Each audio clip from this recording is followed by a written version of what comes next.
ദിവസവും വിശുദ്ധ കുർബാന സ്വീകരിക്കുന്നവരാണ് നാം ഓരോരുത്തരും. എന്നാൽ നമുക്ക് വിശുദ്ധ കുർബാന മാത്രം ഭക്ഷിച്ച് കുറച്ച് നാളുകൾ നമുക്ക് ജീവിക്കാൻ സാധിക്കുമോ? ഇല്ല അല്ലേ? എന്നാൽ അതിന് സാധിക്കുമെന്ന് തെളിയിച്ച സംഭവങ്ങൾ കത്തോലിക്ക സഭയിൽ ഉടനീളമുണ്ട്. അതിൽ ഏറ്റവും ശ്രദ്ധേയമായ ഒരു സംഭവം നമുക്ക് നോക്കാം. അരനൂറ്റാണ്ടോളം ദിവ്യകാരുണ്യം മാത്രം സ്വീകരിച്ച് ജീവിച്ച ഒരു വ്യക്തി, 51 വർഷത്തോളം കാലം ദിവ്യകാരുണ്യം മാത്രം സ്വീകരിച്ച് വിശുദ്ധിയിൽ ജീവിച്ച ഒരു സ്ത്രീ, മാർത്തേ റോബിൻ.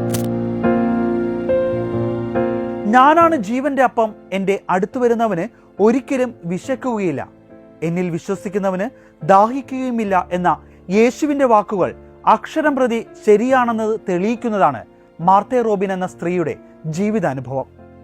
ഭക്ഷണമോ പാനീയമോ അല്ല, യേശുവിനോടുള്ള സ്നേഹം ഒന്നുകൊണ്ട് മാത്രം ജീവിക്കാമെന്ന് മാർത്തേ തെളിയിച്ചു.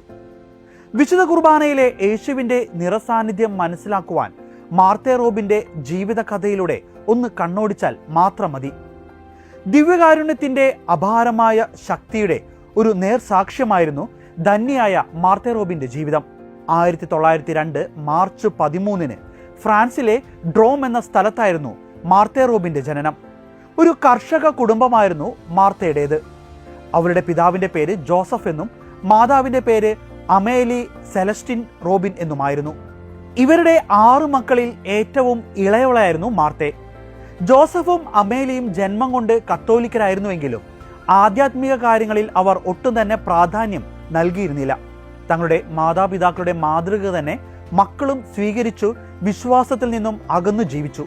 എന്നാൽ സഹനങ്ങളുടെ ഒരു ഘോഷയാത്രയായിരുന്നു മാർത്തയുടെ ജീവിതം. മാർത്തയ്ക്ക് 2 വയസ്സ് പ്രായമുള്ളപ്പോൾ അവൾക്കും അവളുടെ സഹോദരിയായ ക്ലെമൻസിനും ടൈഫോയിഡ് പിടിപെട്ടു. രോഗത്തെ അതിജീവിക്കുവാൻ സാധിക്കാതെ ക്ലെമൻസ് നിത്യത പുൽകിയെങ്കിലും മാർത്തേ ജീവിച്ചു. പക്ഷേ പിന്നീട് ഒരിക്കലും അവൾക്ക് തൻ്റെ പഴയ ആരോഗ്യം വീണ്ടെടുക്കുവാൻ കഴിഞ്ഞിരുന്നില്ല. തൻ്റെ മാതാപിതാക്കളിൽ നിന്നും സഹോദരങ്ങളിൽ നിന്നും തികച്ചും വിഭിന്നയായിരുന്നു മാർത്ത. അവൾ ചെറുപ്പം മുതൽക്കേ തൻ്റെതായ രീതിയിൽ പ്രാർത്ഥിക്കുകയും ദൈവത്തോട് അടുത്ത രീതിയിൽ ജീവിക്കുകയും ചെയ്തു. തൻ്റെ കുടുംബത്തെ കൃഷിപ്പണികളിൽ സഹായിക്കുവാനായി അവൾക്ക് തൻ്റെ 13ാമത്തെ വയസ്സിൽ സ്കൂൾ പഠനം ഉപേക്ഷിക്കേണ്ടതായി വന്നു.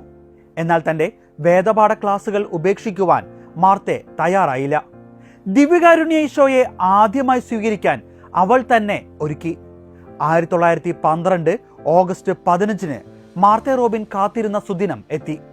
അവൾ ആദ്യമായി ദിവ്യകാരുണ്യ ഈശോയെ തൻ്റെ ഹൃദയത്തിലേക്ക് സ്വീകരിച്ചു. ടൈഫോയിഡ് പിടിപെട്ടതിനു ശേഷം വിവിധ രോഗങ്ങൾ അവളെ അലട്ടിയെങ്കിലും അവളുടെ കൗമാരക്കാലം സന്തോഷകരമായിരുന്നു. പ്രാർത്ഥിക്കുന്നതിൽ ആനന്ദം കണ്ടെത്തിയ അവൾ എപ്പോഴും സന്തോഷവതിയായി കാണപ്പെട്ടു. അങ്ങനെയിരിക്കെ 1918 അവൾ വീണ്ടും രോഗം ബാധിച്ചു കിടപ്പിലായി. നിരവധി പരിശോധനകൾ നടത്തിയെങ്കിലും ഡോക്ടർമാർക്ക് അവളുടെ രോഗം കൃത്യമായി കണ്ടുപിടിക്കുവാൻ സാധിച്ചില്ല. ബ്രെയിൻ ട്യൂമർ അല്ലെങ്കിൽ മസ്തിഷ്ക വീക്കമായിരിക്കാം അവളുടെ രോഗമെന്നാണ് അവർ ആദ്യം കരുതിയത്. പിന്നീട് വിശദമായ പരിശോധനയ്ക്ക് ശേഷം ഹിസ്റ്റീരിയ ആണെന്ന് അവർ പറഞ്ഞു. 1928 അവളുടെ ശരീരത്തിന്റെ അരയ്ക്ക് കീഴ്പോട്ടുള്ള ഭാഗം തളർന്നു. അവൾ 1 വർഷത്തിനുള്ളിൽ അവളുടെ കൈകളും ശരീരവും അനക്കുവാൻ പോലും കഴിയാത്ത അവസ്ഥയായി. എങ്കിലും അവൾ തന്റെ വിശ്വാസവും ധൈര്യവും കൈവിടിഞ്ഞില്ല. എൻസഫാലിറ്റിസിന്റെ ഒരു അപൂർവ വകഭേദമായ എൻസഫാലിറ്റിസ് ലെത്താർജിക്ക ആണ് അവളുടെ രോഗമെന്ന് പിന്നീട് ഡോക്ടർമാർ സ്ഥിരീകരിച്ചു. സാധാരണക്കാരായിരുന്ന അവളുടെ മാതാപിതാക്കൾക്ക് ഡോക്ടർമാർ പറഞ്ഞ രോഗങ്ങളുടെ അർത്ഥമൊന്നും മനസ്സിലാക്കുവാൻ സാധിക്കുമായിരുന്നില്ല. പിന്നീട് തൻ്റെ വീട്ടിലെ ഒരു ഇരുണ്ട കിടപ്പുമുറിയിലായിരുന്നു അവളുടെ ലോകം. പ്രകാശം അവളെ സംബന്ധിച്ചിടത്തോളം അസഹനീയമായിരുന്നതിനാൽ അവളെ ഇരുണ്ട മുറിയിൽ കിടത്തി.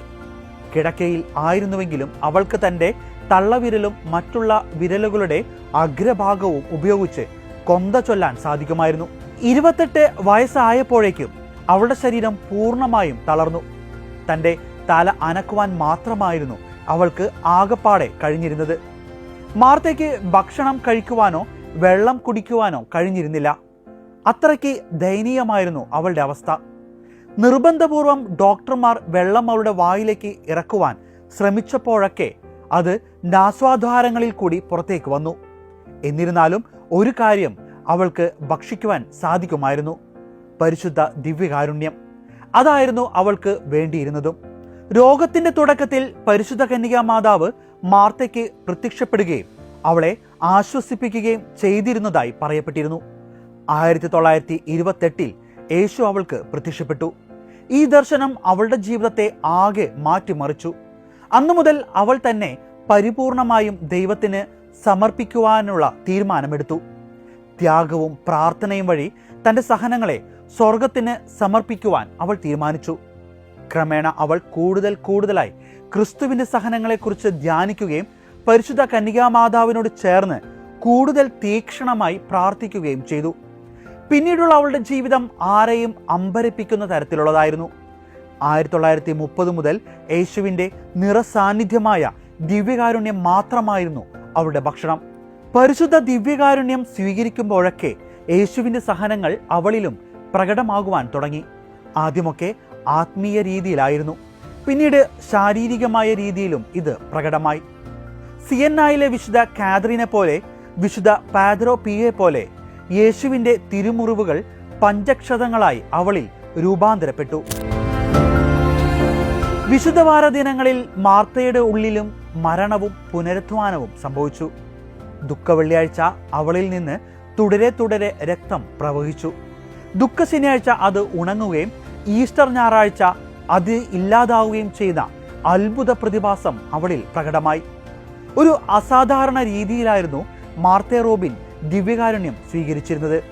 1981 മരണപ്പെടുന്നതുവരെ 51 വർഷക്കാലം അവളുടെ ജീവിതം ഇപ്രകാരം അമ്പരപ്പിക്കുന്ന തരത്തിലുള്ളതായിരുന്നു. ഇത്രയും വർഷം മുഴുവനും തൻ്റെ ഭക്ഷണവും പാനീയവുമായി ദിവ്യകാരുണ്യത്തെ അവൾ സ്വീകരിച്ചു. അവൾക്ക് വലിയ സ്കൂൾ വിദ്യാഭ്യാസമൊന്നും ലഭിച്ചിട്ടില്ലെങ്കിലും തന്നെ സന്ദർശിച്ചിരുന്നവരെ ആഴമായ രീതിയിൽ ചിന്തിപ്പിച്ചുകൊണ്ട് കൗൺസിലിംഗ് നടത്തുവാനുള്ള ഒരു കഴിവ് അവൾക്ക് ദൈവം നൽകിയിരുന്നു. മാർത്തയുടെ ജീവിതകാലത്ത് ഏതാണ്ട് 100,000-ഓളം പേർ അവളെ സന്ദർശിക്കുകയും അവളിൽ നിന്ന് ഉപദേശങ്ങൾ സ്വീകരിച്ചിരുന്നതായും പറയപ്പെടുന്നു. ഒരു ചെറിയ കിടപ്പുമുറിയിൽ നിന്നും അനേകർക്ക് വേണ്ടി പ്രാർത്ഥിച്ച് അനുഗ്രഹങ്ങൾ നേടിക്കൊടുക്കുവാൻ അവൾക്കായി.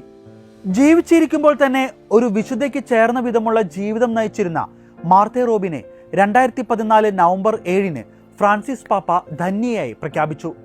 ഇന്ന് അവളോട് മാധ്യസ്ഥം യാചിക്കുവാനായി ഏതാണ്ട് 40,000-ഓളം പേരാണ് മാർത്തയെ താമസിച്ചിരുന്ന ഭവനം സന്ദർശിച്ചിരിക്കുന്നത്. എനിക്ക് ഭക്ഷണം കഴിക്കുവാൻ കഴിയില്ലല്ലോ എന്നോർത്ത് പരിതപിക്കുന്നവരോട് എനിക്ക് പറയാനുള്ളത് ഇതാണ്: ഞാൻ നിങ്ങളെക്കാൾ കൂടുതലായി ഭക്ഷിക്കുന്നുണ്ട്.